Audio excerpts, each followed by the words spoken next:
Hello students, welcome to RT academy. और मैं आपका बायोलॉजी टीचर नागेंद्र साहू। तो जैसा कि हमने 11th से कहा था कि भाई हमारा एक नया चैप्टर स्टार्ट होगा after excretion and there elimination. तो वो चैप्टर लेके आ गया हूँ। थोड़ा सा इंटरेस्टिंग चैप्टर है, लोकोमोशन एंड मूवमेंट पे है ये चैप्टर भी। जैसा कि हम लगातार देख रहे हैं कि हम ह्यूमन फिजियोलॉजी के पीछे पड़े हुए हैं और ह्यूमन फिजियोलॉजी भी हमारी खत्म ही होने वाली है बहुत जल्दी। और सिलेबस खत्म होने के बाद हम कुछ इंपॉर्टेंट क्वेश्चन की प्रैक्टिस भी करेंगे। तो हमारे प्रैक्टिस सेट के लिए भी आपको हमारे चैनल को सब्सक्राइब करना पड़ेगा और साथ ही साथ जो हमारे ओल्ड व्यूअर्स हैं उनको लाइक और शेयर करना है। तो चलिए समय को देखते हुए अपने टॉपिक पे आगे बढ़े। आप लोगों से उम्मीद करता हूँ चैप्टर को और लेक्चर को अच्छे से आप देख रहे होंगे, अच्छे से लेक्चर्स पे नोट्स अपने बना रहे होंगे, क्योंकि इस लेक्चर में मैं आपके लिए नोट्स भी रखता हूं। तो हमारा chapter locomotion and movement and topic is types of movement human muscular system. Types of movement के बारे में जानेंगे, साथ ही साथ ह्यूमन मस्कुलर सिस्टम के बारे में जानेंगे, क्योंकि विदाउट मसल्स आप लोकोमोट या मूवमेंट नहीं कर पाते हैं। तो कोई भी आप जो मूवमेंट कर रहे हैं, चाहे जैसे कर रहे हो चाहे आप कुछ भी कर रहे हो, उस मूवमेंट के लिए और लोकोमोशन के लिए आपकी मसल्स जिम्मेदार होती हैं। तो हम सबसे पहले बात करेंगे टाइप्स ऑफ मूवमेंट। लोकोमोशन और मूवमेंट में एक बेहतरीन सा डिफरेंस मैं आपको बता दूं। लोकोमोशन और मूवमेंट में डिफरेंस ये है, जैसे कि मैं अपने प्लेस पे खड़ा होकर के अगर थोड़ा बहुत कर्वेचर कर रहा हूं, थोड़ा बहुत इधर मूव कर रहा हूं, कुछ भी कर रहा हूं और वापस अपनी पोजीशन पे आ रहा हूं, अपनी प्लेस को चेंज नहीं कर रहा हूं, उसी प्लेस पे रहते हुए कर रहा हूं। ये जो होता है आपका प्रोसेस, ये होता है मूवमेंट। क्लियर? और जब आप अपनी जगह को छोड़ देते हैं तो ये हो जाता है लोकोमोशन। तो शायद इस चीज से आप ये चीज समझ गए होंगे कि प्लांट हमारे बेचारे लोकोमोशन नहीं कर पाते अपनी खुद की पावर लगा के। ऐसा नहीं कि जमीन से खड़े हो जाएंगे, उखड़ जाएंगे, बाहर निकल आएंगे और चलने लग जाएंगे, वो मूवमेंट नहीं कर पाते। अब जब बेचारे मूवमेंट नहीं कर पाते, लोकोमोशन नहीं कर पाते, क्योंकि बेचारों के पास मसल्स भी नहीं है, बहुत सारे फैक्टर्स हैं। तो हम उनको छोड़ करके ह्यूमन फिजियोलॉजी पे आते हैं। तो चलिए सबसे पहले जान लें कि मूवमेंट क्या कैसे होते हैं। मूवमेंट हमारी बॉडी में देखिए, locomotion is the voluntary movement resulting in a change in location. जैसा कि मैंने आपसे कहा कि लोकेशन को अगर आप चेंज करते हैं, तो अगर आप लोकेशन को चेंज करते हैं तो आप लोकोमोशन करते हैं। जैसे कि हमारे भाई साहब लोकेशन को चेंज कर रहे हैं, यहां से यहां पहुंच गए, लोकेशन हो गई चेंज, हो गया लोकोमोशन।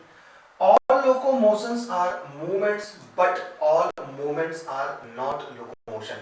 आप हल्का फुल्का भी टहले, हल्का फुल्का भी हिले, आपने मूवमेंट तो किया ही किया, अब जगह छोड़ दी है तो वो लोकोमोशन हो गया। तो वही कह रहा है कि हर एक लोकोमोशन में मूवमेंट होगा, हर एक लोकोमोशन एक मूवमेंट है। क्योंकि भाई हिल तो रही है, कर्वेचर तो हो ही रहा है, लेकिन हर मूवमेंट लोकोमोशन नहीं, क्योंकि मूवमेंट का मतलब है कि अपनी प्लेस पे बने रहिए। अब प्लेस से हट गए तो चले गए लोकोमोशन में। पॉइंट समझ में आ गया होगा, आगे चले। Locomotion and movement are interlinked. Locomotion और मूवमेंट इंटरलिंक्ड, और इंटरलिंक्ड तो होगा ही होगा भाई, कि अगर आप लोकोमोशन करेंगे तो क्या मूवमेंट नहीं करेंगे? मूवमेंट तो करेंगे। जैसे इन पैरामीशियम, पैरामीशियम आप जानते हैं एक किंगडम प्रोटिस्टा का ऑर्गेनिज्म है, एक यूनिसेलुलर ऑर्गेनिज्म है। इन पैरामीशियम सीलिया, पैरामीशियम की बॉडी पे सीलिया प्रेजेंट होते हैं, बहुत सारे पेयर लाइक स्ट्रक्चर होते हैं, इन्हें हम सीलिया कहते हैं। Cilia help in the movement of food through cytopharynx and in locomotion. Cytopharynx, इसके फैरिंक्स को साइटोफैरिंक्स दिया गया है जहां से फूड को लेता है। तो सीलिया का जो पैरामीशियम के जो सीलिया होते हैं, ये सीलिया से फूड को पकड़ लेता है, फूड पार्टिकल को, और धीरे धीरे हर एक सीलिया जैसे बॉल उछालते हैं कि एक बाद एक के बाद एक लोग उस बॉल को उछालते हुए, यानी फूड पार्टिकल को उछालते हुए साइटोफैरिंक्स पे पहुंचा देते हैं। जिससे हमारे पैरामीशियम को खाना मिलता रहता है। तो सीलिया एक काम कर रहे हैं यहाँ पर फूड पहुंचाने के लिए, दूसरा लोकोमोशन का भी फंक्शन करती है। देखा जाए सीलिया अपने प्लेस पे थी अभी, तो एक तरीके से मूवमेंट कर रही है सीलिया उसकी, और जब पैरामीशियम इन सीलिया की हेल्प से एक जगह से दूसरी जगह पहुंच जाएगा तो ये टब हो जाएगा लोकोमोशन। हाइड्रा हमारा दूसरा ऑर्गेनिज्म हाइड्रा। आप देख रहे हैं जो हाइड्रा है, इस हाइड्रा में हेयर लाइक स्ट्रक्चर यानी कि टेंटिकल्स कहते हैं इन्हें। हाइड्रा में हेयर लाइक स्ट्रक्चर, जिसे हम टेंटिकल्स नाम देते हैं, ये हमारे हैं टेंटिकल्स।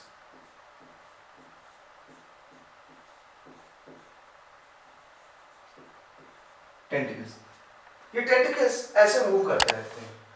तो ये टेंटिकल्स का काम एक है क्या कि प्रे को कैप्चर करना, प्रे को ऐसे कैप्चर किया और फूड को खा लिया, एक काम ये कर रहा है। साथ ही साथ इसी टेंटिकल से हमारा हाइड्रा, जैसे हाइड्रा की बॉडी है, तो इस टेंटिकल्स को जमीन पर रख करके अपनी बॉडी को ये उठा लेता है, कुछ ऐसे देखिएगा। अभी इसकी बॉडी थी, अब ये बॉडी यहाँ आ जाएगी एंड लास्ट में ये बॉडी नीचे आ जाएगी। जब ये बॉडी नीचे आ जाएगी ना, ये ऐसे कर रहा हूँ, नीचे आ जाएगी, तो ये हाइड्रा टेंटिकल्स अपर साइड पे आ गए,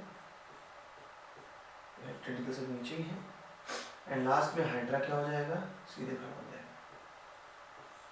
हाइड्रा इस तरीके से लुढ़कता हुआ लोकोमोशन करता है। तो पहले ऐसे, देन ऐसे, देन लुढ़कता हुआ सीधे खड़ा हो जाएगा।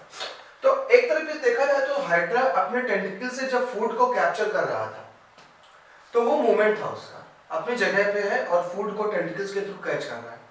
लेकिन अगर ये अपनी जगह से दूसरी जगह पे जा रहा है अपने टेंटिकल्स के साथ, तो ये लोकोमोशन हो जाएगा। तो hydra use tentacles to capture prey and for locomotion. Limbs help to change. अब देखिए लिम्स मींस हम ह्यूमन बींग्स की बात करता है, या धरती पर जितने भी एनिमल्स हैं जिनके पैर हैं, पैरों को हम लिम्स कहते हैं। तो जब लिम्स के थ्रू कोई दौड़ रहा है, भाग रहा है, तो उसके लिए हमारा टर्म आया क्या कि भाई वो लोकोमोशन करता है। तो दो चीज हो रही, limbs help to change body posture and for locomotion.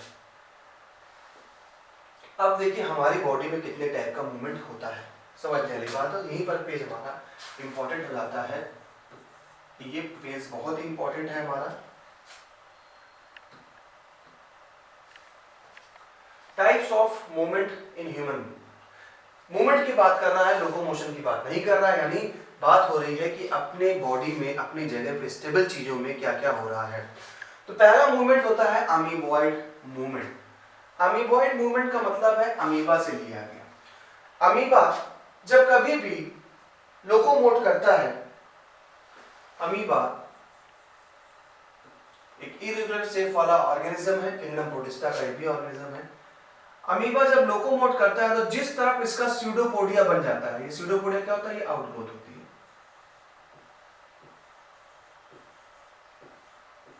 Pseudopodia,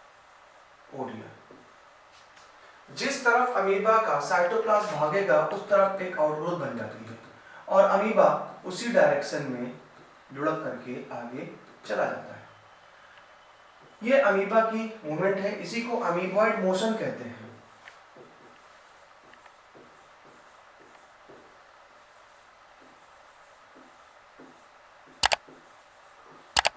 amoeboid movement. तो अमीबा जब अपने प्लेस को छोड़ता है स्यूडोपोडिया के थ्रू, तो अमीबा के जैसे स्यूडोपोडिया बना करके अगर कोई मूवमेंट होता है तो उसे अमीबॉइड मूवमेंट नाम दिया जाता है।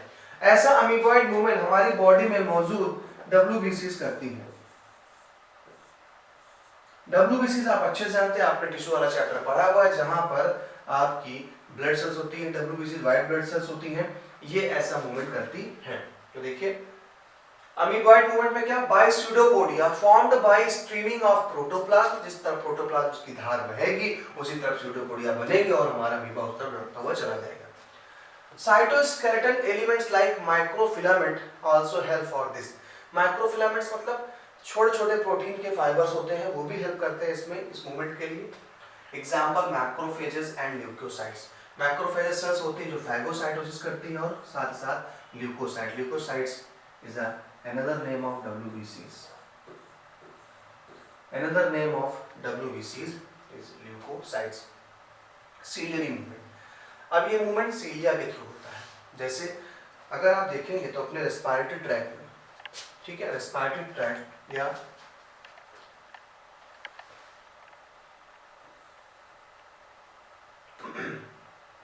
मैं आपको दिखाता हूँ, सॉरी।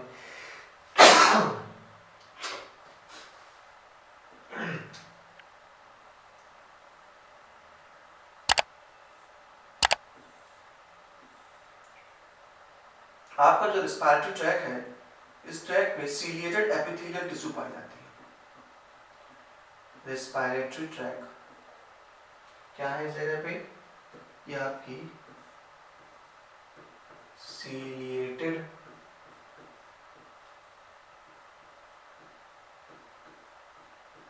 एपिथेलियल टिश्यू पाए जाते हैं।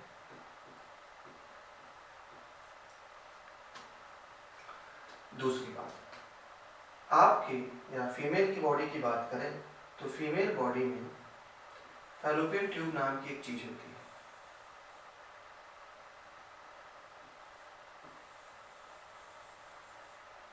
ये फैलोपियन ट्यूब में भी सीलिया मौजूद होते हैं। इसलिए आपको डेप्थ में बता रहा हूँ थोड़ा सा, जिससे कि 12th में आपको प्रॉब्लम क्रिएट ना हो। ये यूट्रस होता है, ये आपका फैलोपियन ट्यूब है,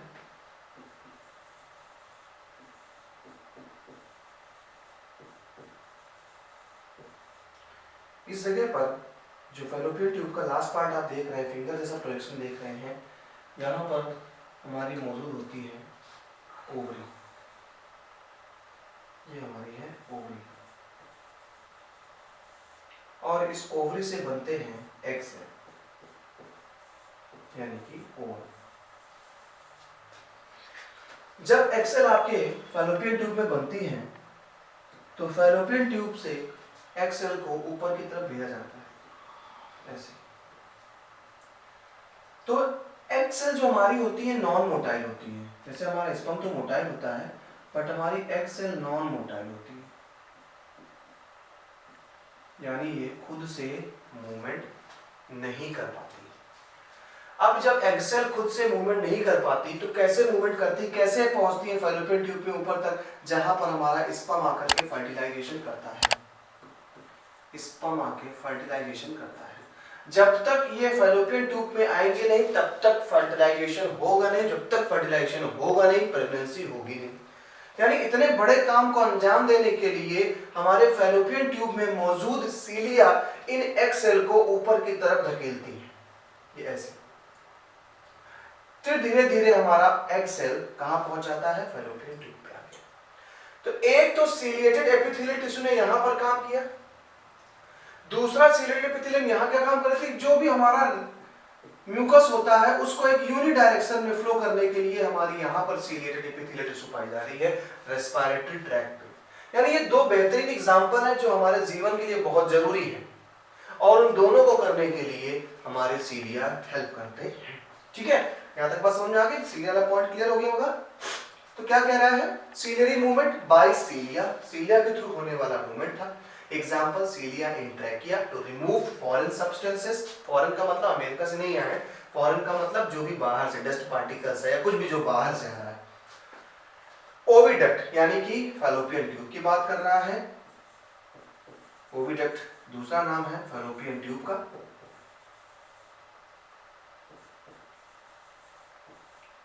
तो ओविडक्ट फैलोपियन ट्यूब का दूसरा नाम। थर्ड हमारा मस्कुलर मूवमेंट होता है, और वो होता है बाय मसल्स, यानी आपकी मसल्स के through. Movement of limbs, tongue, jaw etcetera.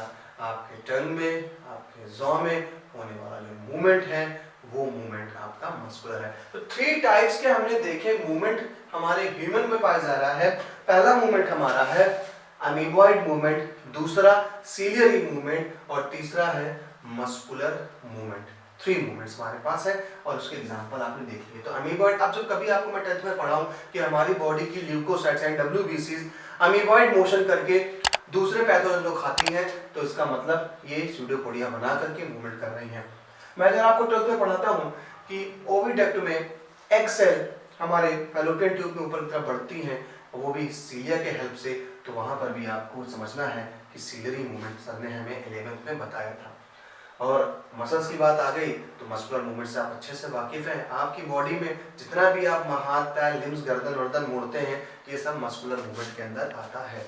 अब जब बात आ गई मस्कुलर मूवमेंट की, तो हमें मसल्स के बारे में थोड़ा जानना पड़ेगा, लेकिन वहां चलने से पहले थोड़ा सा अमीबॉइड मूवमेंट के बारे में देख लें ब्रीफली। तो by pseudopodia formed by steaming of protoplast, cytoskeletal elements like microfilaments also help for this macrophages and leukocytes.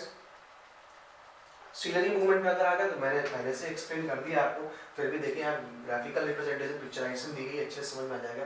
ये देखिए आपका रेस्पिरेटरी ट्रैक है और यहाँ पे आपके सीलिया लगे हुए हैं जो फॉरेन सब्सटेंस को ट्रैप करते हैं, उन्हें बॉडी से बाहर निकालने में हमारी हेल्प करते हैं। ओके, अब देखिए ये फैलोपियन ट्यूब के अंदर का नज़ारा है। देखिए ये ओवम वाले ढेर सारे उसके सराउंडिंग सीलिया लगे हुए हैं, रेड कलर से आप देख रहे हैं।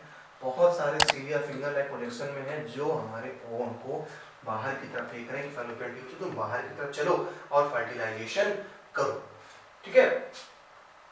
अब आ जाती है मस्कुलर मूवमेंट की। आप देख रहे हैं कैसे पहलवानों जैसे जिम कर रहे हैं, ये हमारे कुछ पहलवान हैं, तो ये मसल्स के थ्रू खासकर इनको जिम पे दिखाया जा रहा है, पुशअप मार रहे हैं बढ़िया बॉडी मसल्स को मेंटेन करने के लिए। तो उसी मसल्स की बात करने चल रहे हैं। तो बाई मसल्स हो रहा है movement of limbs and tongue पे। तो चलिए मसल्स के बारे में डिस्क्रिप्शन लेते हैं।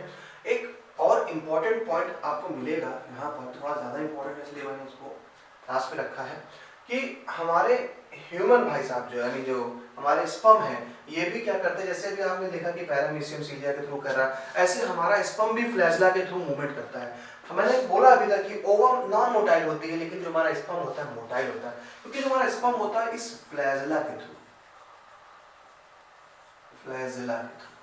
इस फ्लैजेला के थ्रू फीमेल ट्रैक में ऊपर की तरफ बढ़ता है। इसी फ्लैजेला के थ्रू हमारा यूग्लिना नाम का एक ऐसा ऑर्गेनिज्म जो कि प्लांट और एनिमल के बीच एक कनेक्टिंग लिंक माना जाता है, यानी प्लांट और एनिमल का मतलब लोगों का मानना है, साइंटिस्टों का मानना है कि धरती पे अगर प्लांट से एनिमल बने तो सबसे पहले हमारे यूग्लिना जैसा ऑर्गेनिज्म बना होगा जिसने मॉडिफिकेशन किया और ये एनिमल में कन्वर्ट हुआ। मतलब ये था कि ये जो ऑर्गेनिज्म है ये दोनों के कैरेक्टर को रखता है। जैसे कि प्लांट्स को अगर सनलाइट है तो सनलाइट के प्रेजेंस में फूड का प्रोडक्शन करेगा, नहीं है तो ये फिर हेटेरोट्रॉपिक नेचर का हो जाता है, मींस ये प्रेडेशन करने लगता है, दूसरे ऑर्गेनिज्म को खाने लगता है, माइक्रोस्कोपिक ऑर्गेनिज्म है। तो ये दोनों ही ऑर्गेनिज्म फ्लैजेला, देखिए फ्लैजेला और सीलिया में डिफरेंस क्या है। फ्लैजेला पहली बात तो बहुत ही छोटे होते हैं और सीलिया बहुत ही छोटे होते हैं, कि फ्लैजेला की लेंथ बहुत ठीक ठाक होती है, अच्छी खासी लेंथ होती है हमारी फ्लैजेला की इन कंपैरिजन टू सीलिया। तो flagellar movement helps in the swimming of spermatozoa. Spermatozoa means sperm को बोलना है spermatozoa.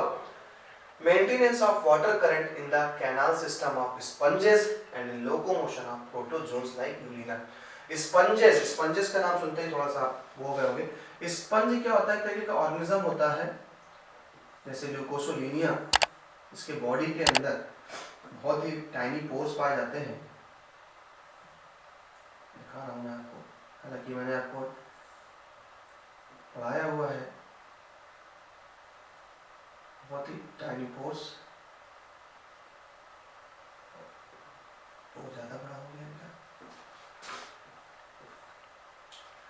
इसकी बॉडी के अंदर भी हमारे फ्लैजेला पाए जाते हैं जिसके थ्रू ये वाटर कैनाल सिस्टम को रेगुलेट करता है। वाटर कैनाल सिस्टम का मतलब क्या है? वाटर कैनाल सिस्टम का मतलब ये है कि जब वाटर अंदर आता है तो ये सारे फ्लैजेला वाटर को ऊपर की तरफ फेंकते हैं, जिससे कि लगातार वाटर करंट अंदर आती रहे और जो वेस्ट वाटर है वो बाहर निकलता है। इससे क्या होगा, वाटर में मौजूद जो हमारा पार्टिकल्स हैं, जो फूड पार्टिकल्स हैं, छोटे छोटे माइक्रो ऑर्गेनिजम्स हैं, उनको ये खा लेता है, वाटर से बाहर रिमूव कर लेता है, वाटर से बाहर रिमूव कर लेगा हमारा ये। तो ये था हमारा फ्लैजेलर मूवमेंट। और अब आ जाते हैं ह्यूमन मस्कुलर सिस्टम पे। काफी अच्छा पोज देते हुए हमारे जवान ए और बी, ए भाई साहब और ये बी भाई साहब, काफी अच्छा पोज देते हुए मसल्स को काफी अच्छा दिखाते हुए, और इसी मसल्स को हम अब डिस्क्राइब करते हैं कि आखिर मसल्स कितने टाइप की हैं। आपके पास मसल्स की बात करेंगे तो it includes muscles which are mesodermal in origin. आप मेसोडर्मल ओरिजिन का मतलब क्या होता है समझा देता हूं। आपकी जब बॉडी बनती, जब आप छोटे जाइगोट से एक इतने बड़े हष्ट पुष्ट इंसान बनते हैं, तो आपकी बॉडी में 3 जर्म्स लेयर होती हैं। एक्टोडर्म, ये मैंने पढ़ा है आपको, ट्रिप्लोब्लास्टिक जब ऑर्गेनिज्म होते हैं तो 3 जर्म्स लेयर होती हैं, ectoderm, mesoderm and endoderm. 3 germs layer, ectoderm, mesoderm और एंडोडर्म, एक्टोमेसोडर्म।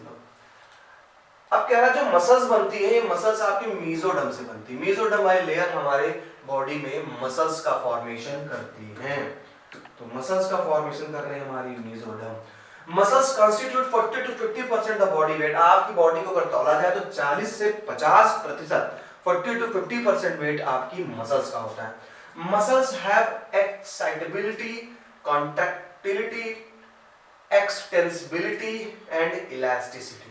आपकी जो मसल्स हैं, एक्साइटेबिलिटी यानी कि एक्साइटमेंट रखती है, नहीं कि पड़ी है इसे, एक्साइटेबिलिटी, एक्साइट होगी, अगर जैसे कि आपको किसी ने बाइट किया, कुछ भी किया, मसल्स एक्साइट रहती है। कॉन्ट्रैक्टिलिटी, सिकुड़ने और फैलने की पावर, कॉन्ट्रैक्टिलिटी, सिकुड़ेंगी फैलेंगी।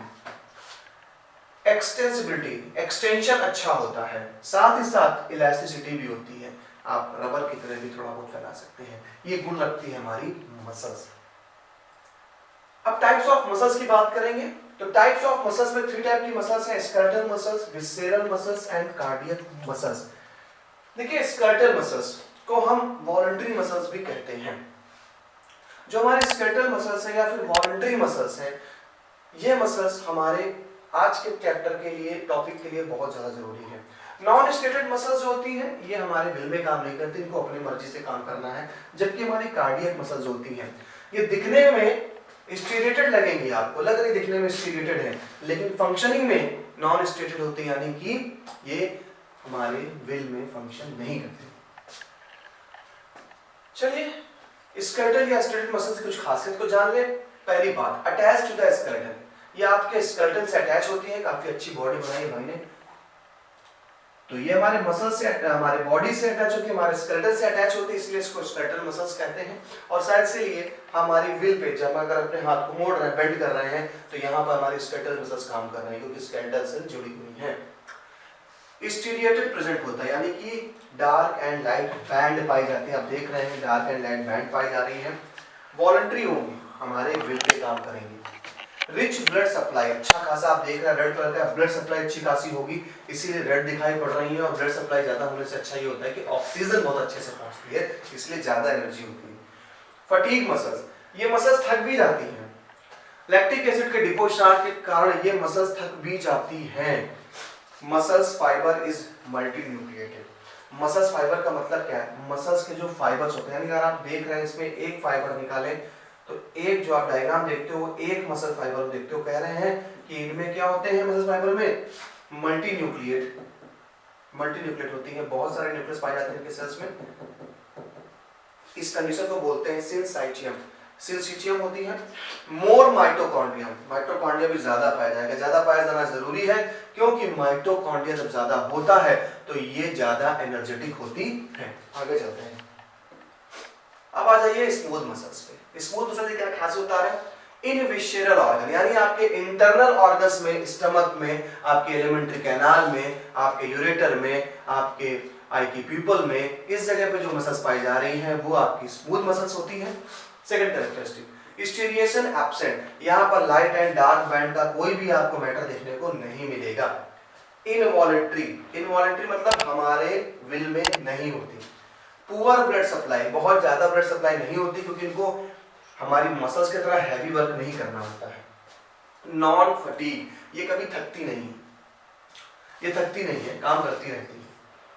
यूनिन्यूक्लिएट, आप देख रहे हैं हर एक सेल में सिंगल न्यूक्लियस है, सिंगल न्यूक्लियस है इसलिए हमने इसको बोला यूनिन्यूक्लिएट। लेस माइटोकॉन्ड्रिया, बहुत ज्यादा एनर्जी का इनका काम नहीं होता है इसलिए माइटोकॉन्ड्रिया की बहुत ज्यादा जरूरत इनको नहीं होती है। और आ जाते हैं कार्डियक मसल्स पे। तो कार्डियक मसल्स पे अगर बात करें तो found only in heart wall, ये सिर्फ आपके दिल की दीवारों में पाई जाती हैं, वहीं पर हमारी कार्डियक मसल्स पाई जाती हैं। स्टेरिएशन प्रेजेंट, यहाँ पर देखिए स्टेरिएशन मिलेगा आपको, आपको देखिए स्टेरिएशन देखने को दिख रहा है, यहाँ पर आप देखेंगे तो देखिए डार्क स्टेरिएशन देखने को दिख रहा है आपको, ये डार्क है और देखेंगे बीच में जाएंगे तो आपको लाइट स्टेरिएशन मिलेगा।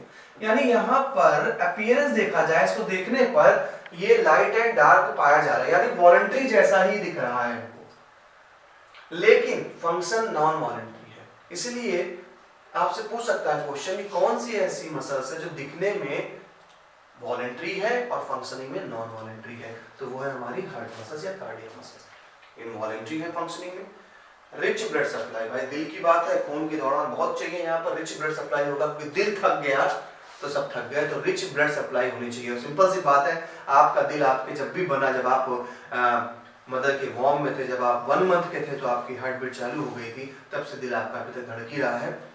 तो इस धड़कने के लिए सिंपल सी बात है कि नॉन फटीग होगी, थकेंगी है ही नहीं, धड़कती रहेंगी। हाँ, आपकी लापरवाही के कारण ये जरूर थक जाएंगी। यूनिन्यूक्लिएट, ये भी क्या होती है हमारी यूनिन्यूक्लिएट होती है, हर एक सेल में सिंगल ही न्यूक्लियस पाया जाएगा। And more mitochondria, more mitochondria, ये बहुत सारे माइटोकॉन्ड्रिया। तो आप देखिए अगर मैच करेंगे तो स्टीरिएशन प्रेजेंट वॉलंटरी से मैच करता है, रिच ब्लड सप्लाई वॉलंटरी से मैच करता है, बस नॉन फटीग है इनवॉलंटरी, दोनों के कैरेक्टर को बियर करता है। वॉलंटरी के भी कैरेक्टर को बियर करता है, नॉन वॉलंटरी के भी कैरेक्टर को बियर कर रहा है, इसीलिए ये दिखने में वॉलंटरी है, फंक्शनिंग में नॉन वॉलंटरी होती है। तो इस तरीके से आपने इस मसल्स के खेल को समझा, और आप अगर मसल्स अच्छे से समझ गए हैं तो आप हमारे इस चैप्टर में मूवमेंट को भी और लोकोमोशन को भी अच्छे से समझ पाएंगे। आपको नेक्स्ट सेक्शन में थोड़ी सी नॉलेज दूंगा मैं वॉलंटरी मसल्स के बारे में, कि कुछ वहां पर प्रोटीन्स पाई जाती हैं जो कॉन्ट्रैक्टाइल होती हैं, जिनके कारण मसल्स कॉन्ट्रैक्ट होती है, कॉन्स्ट्रिक्ट होती है। तो आज के लेक्चर को यहीं तक रखेंगे, और thanks for watching and follow us for full syllabus year long lecture series. और कौन से हमारा प्लेटफॉर्म है, तो वो है हमारा चैनल RT Academy, जहां पर आपको इसको सब्सक्राइब करना है, और जो और व्यूअर हैं वो लाइक और शेयर करते रहें। मुलाकात करेंगे नए चैप्टर के इस नए टॉपिक पे, तब तक के लिए अपना ख्याल रखें, बाय बाय।